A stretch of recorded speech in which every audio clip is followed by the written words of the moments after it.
الله الرحمن الرحيم. سبحانك لا علم لنا إلا ما علمتنا إنك أنت العليم الحكيم. رب اشرح لي صدري ويسر لي أمري واحلل عقدة من لساني يفقهوا قولي. والسماء والطارق وما أدراك ما الطارق النجم الثاقب إن كل نفس لما عليها حافظ فلينظر الإنسان مما خلق.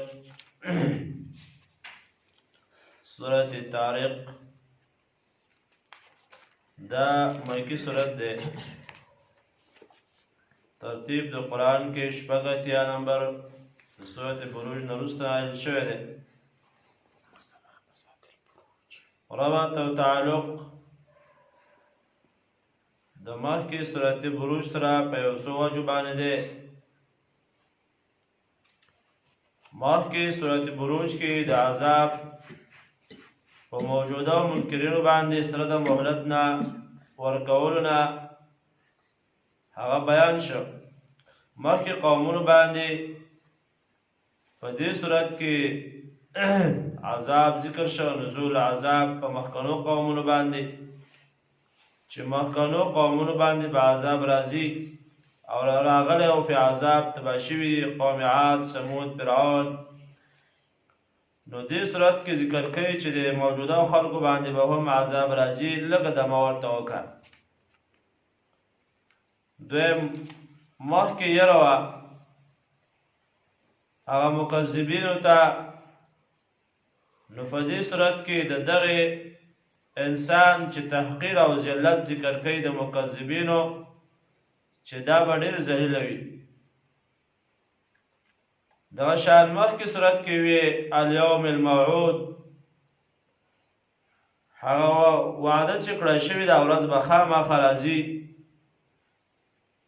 نو په دې صورت کې د هغې د اثبات دپاره شواهد دلایل هغه ذکر کوي. مقصد د صورت چې دی یره ده په راتلو د عذاب په موجوده او منکرینو باندې 19 نمبر آیت کې به راشي. او د الله رب العزت 3 صفات هغه ذکر کړي دي: حافظ، قادر، خالق. بسم الله الرحمن الرحیم. مدد غواړو د الله نه په شروع کولو کې چې عام مهربان دی او خاص رحم کوونکی دی. والسماء، قسم دے پاسمان، والطارق، او فاغ شپی راتلون کی باندے. طارق هغه د شپی راتلون کی. وما دراکا، او صفو اکڑی تا چی ما طارق چی سشه دے د شپی راتلون کی. دا څه شی دی؟ دا طارق څه دی؟ النجم الثاقب، دا ستوری دی ځلېدونکی او پړقېدونکی. ان کل نفس لما علیها حافظ، نشته هېڅ یو نفس مګر شته دی په هغې باندې ساتنه کوونکي. الا علیها حافظ. ثاقب ثقب سوری کولو ته وایي. معنی دا ده چې دا ستوری په رڼا سره ظلمت لرې کي او رڼا راولي. او دارنګ ویشتلو ته هم وایي چې په دې باندې شیطانان ویشتلی کېږي. نورو صورتونو کې تېر شوي دي. او علما ذکر کوي د حافظ نه مراد نشته هیڅ یو ناس په هغې باندې ساتونکي هغه ملایک دي یا الله تعالی دی. لکه سورت یوسف کې یعنی الله تعالی د هر چا په حفاظت کوونکی دی. او هغه چې د چا حفاظت نه کوي نو بل څوک یې نشي کولی. یا د دې نه مراد علما ذکر کوي چې هغه ملائک دي چې هر یو نفس باندې ډېر ملائک مقرر دي چې هغه د شرورو نه هغه بد هغه ساتي.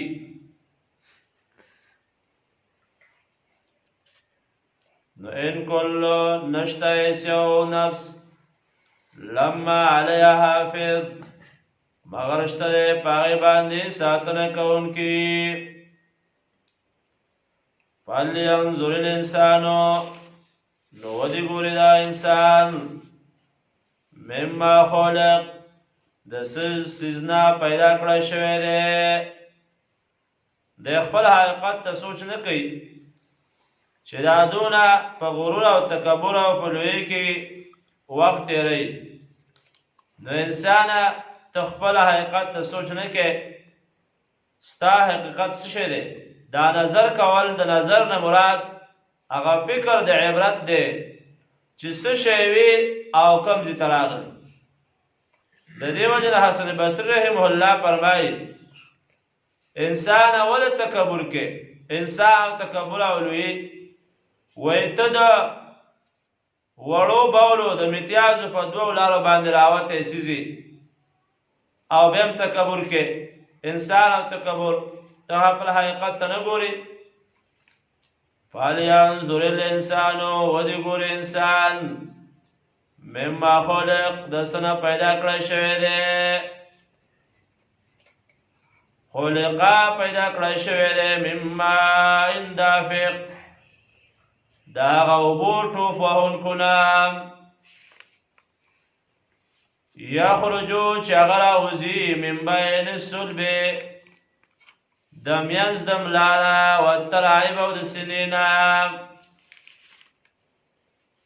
دغه ستا حقیقت دی چې داسې بېکاره اوبه چې د هغې نه انسان نفرت هم کوي. الله رب العزت په هغې کې داسې برکت واچو چې الله انساني شکل کې جوړ کړی او انسان یې راویستلی او دنیا ته راوستی.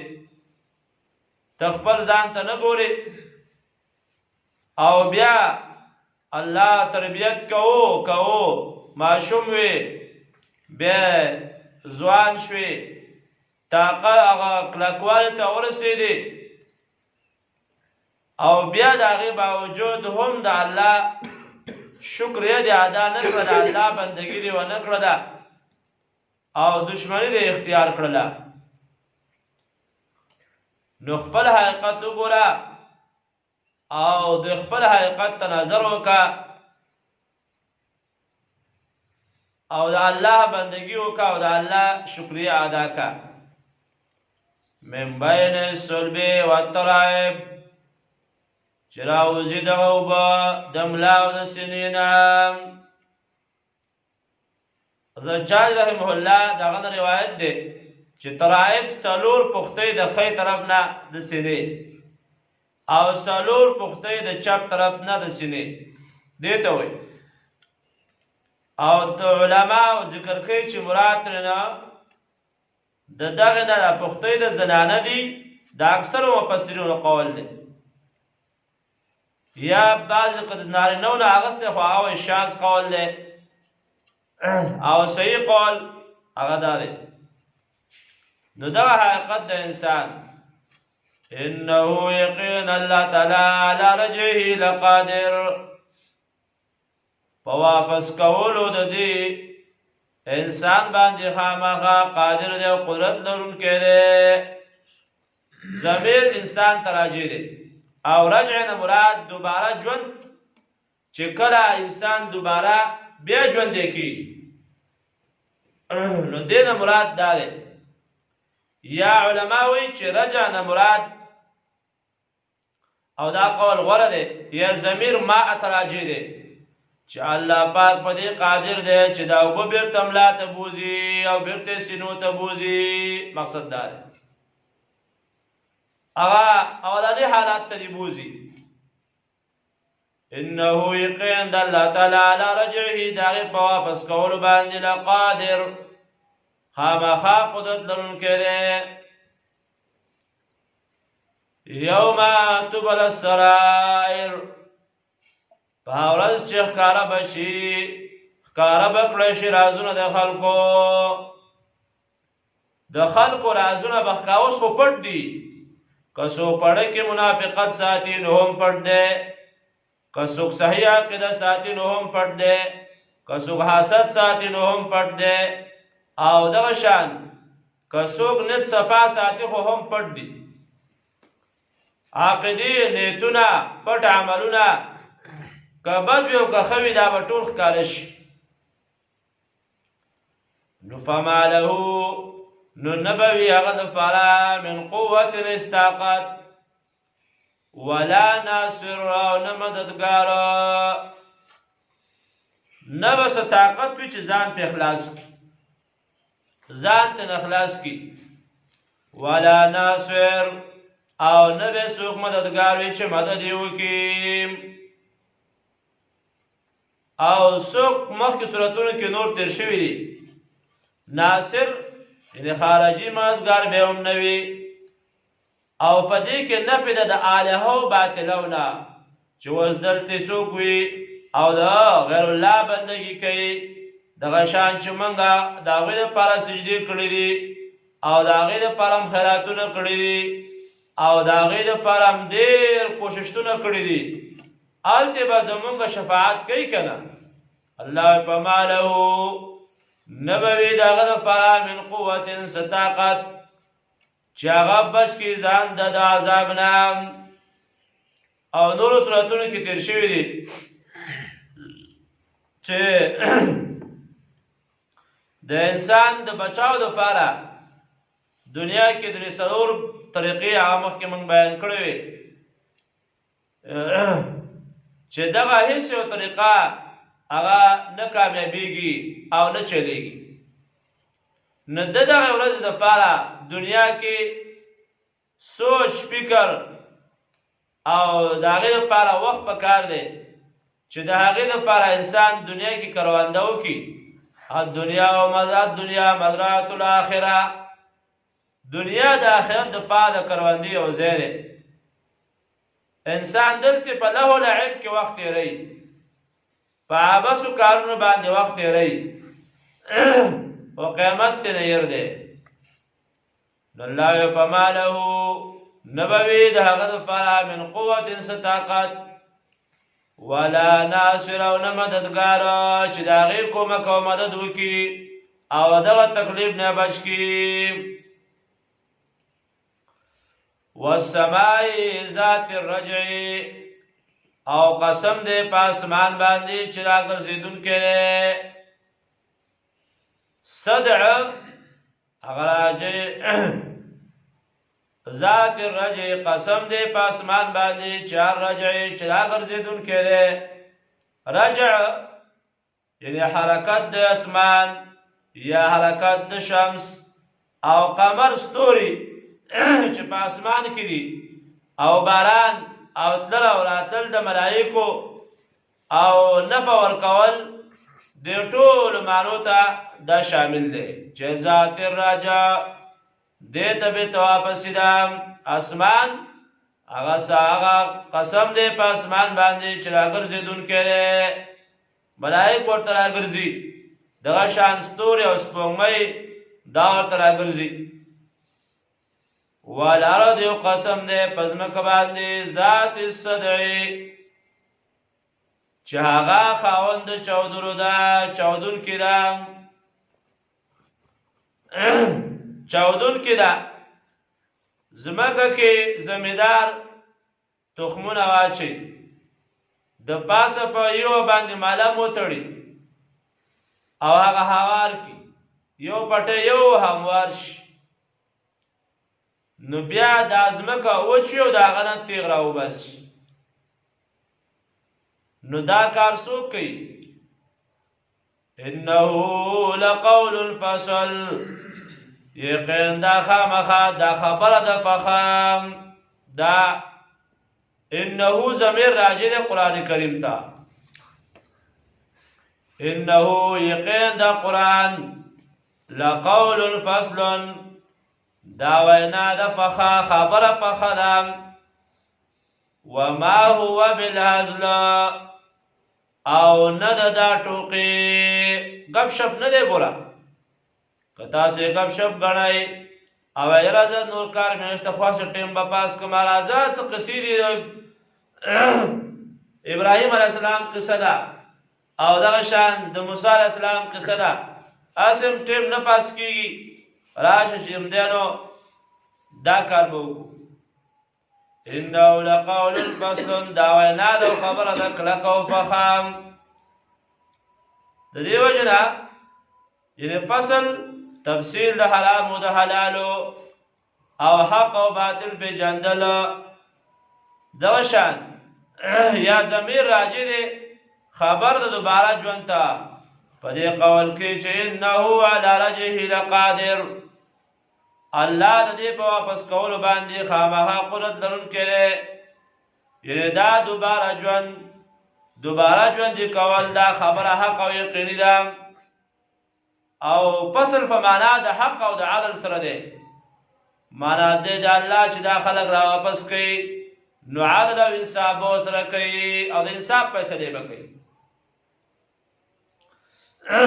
نو انه لقول الفصل دا قرآن کریم وینا د فخاو او فصل فخاو کلکه خبره ده دا کمزوري کیږي نه منسوخ کیږي نه او بل خبره په لپاسه کېده نشي وما هو بالهزل او نه دا ټوقې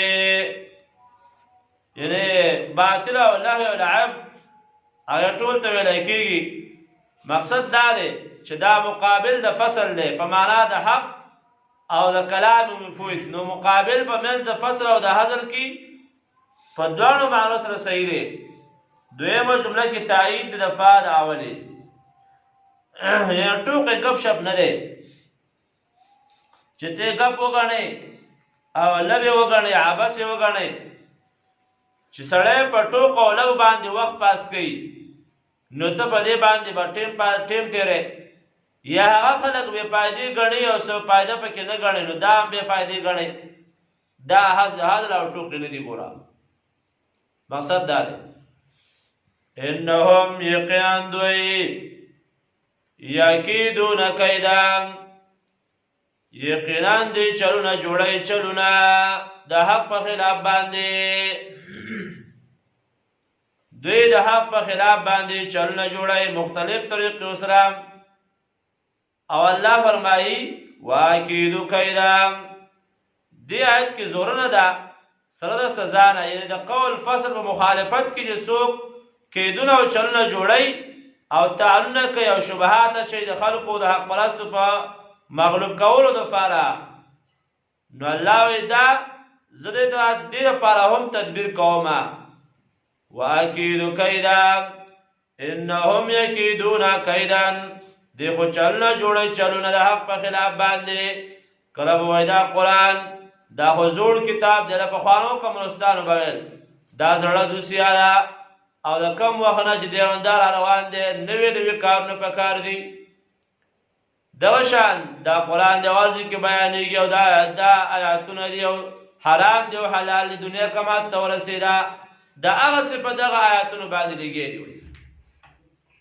واکیدو کیدا الله وایي زه تدبیر کوم تدبیره زه هم یو تدبیر کوم تدبیر د دې په خلاف نو فمهل الکافرین مهلت ورکا کافرانو لره امهلهم مهلت ورکا دوی لره رویدا لږه زمانه دا کافران دي چې مهلت یعنې د دوی سره په دعوت کې نرمي کوه او دعا شر ورته رافل حل مه کوه امید دی چې ایمان راوړي د دې نه امید د ایمان راوړل چې کیدای شي ایمان راوړي امهلهم او چې که هر کله دوی ونه مني نو د دوی عذاب انتظار وکړه لږه موده انتظار وکړه لږ وخت بعد که دوی دعوت او یعنې د دعوت کې ورسره نرمي کوه په تدریج باندې نو هر کله چې دوی سختی وکړه او دعوت یې ونه منه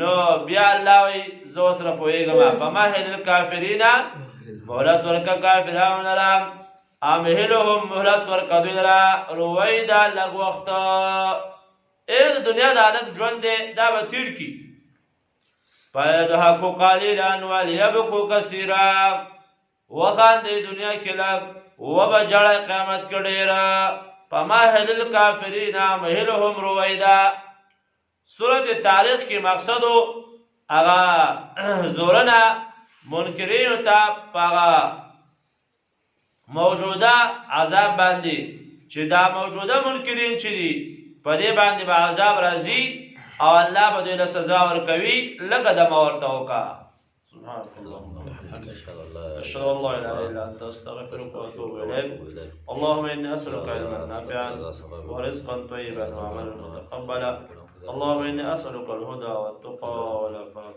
والغنى